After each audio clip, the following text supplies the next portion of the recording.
Welcome back. Well, last week the hashtag fees must fall was trending on social media as university students protested against fee increases. And this morning we're joined by someone who's apparently responsible for this hashtag. Quirk copywriter Skhumbuzo Tuswa is here with us on MNT. Skhumbuzo, good morning. Thank you for your time. And firstly, I mean, how does it feel to know that, I mean, you know, everything points to you being the first person. You created the hashtag fees must fall. I was very surprised. I think I have to say I was very surprised when I saw that I was the first one. And at first, it didn't actually. I didn't think it was anything big. I always told everybody that I didn't think it was going to turn out to be anything big. I was just, you know, speaking out, like trying to put my own voice out there. So, what led to the actual wording? Fees must fall. You obviously you were the one who created this. Yes. What was it thinking? It was, I was just using because earlier on in the year, there was a Roads Must Fall campaign at UCT. And how I felt about it was that, you know, bringing down statues and all these, monuments from apartheid. The whole transformation issue, the transformation. I felt as though bringing down statues and spending so much time and energy doing that isn't going to have a direct impact. It isn't going to bring about the kind of change that the people involved are actually looking for. So I felt as if the conversation needed to go in a different direction that will, towards like a struggle that is much more worthwhile for every student. Okay, so I mean, this is something that went global. You gave everybody headlines. You gave them the headline for they owe you actually. Fees must fall. It'll go down in history as the fees must fall protest. What were you emotional when you did that? When you created that hashtag? When you sent that tweet out with fees must fall? Were you feeling you were a student at some stage as well? Yes, I'm very vocal about student matters and student issues. Because first of all, I'm a Wits dropout myself. A Wits dropout, yes, okay. Like I'm a Wits dropout, but you manage to find a way to actually work hard, still manage to get a good job. But it takes it takes such hard work, and you don't actually see why it has to be so hard. And now, when it came to student issues, how I felt is that nobody is having the right. Nobody is talking about the right issues. Nobody's addressing the things that are really critical to making it as a student.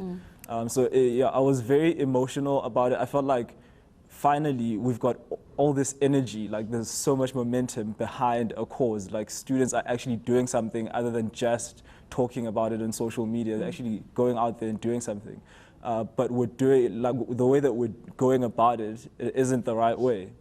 Okay. Have you had any interactions on social media with any of the leaders of this protest? Have they tweeted you back, or when you sent that first tweet out with the hashtag fees must fall? Any responses from them? A few people have been talking to me. They've been talking to me, but I have met some of the leaders on the ground because I stayed close to the university, so I'm able to Did you go there? Yeah, I did. Okay. I went. A few of my friends actually. We all volunteer at a local Wits radio station. In our spare time. So we actually went out. Some of them, we getting interviews with some of the student leaders and making sure that the whole university was informed about how the protest was going. So you weren't part of the protest, but kind of covering it, or just having sussing the situation Yeah, I mean, out. because it was something I was that was so close to my heart, that something was finally being done.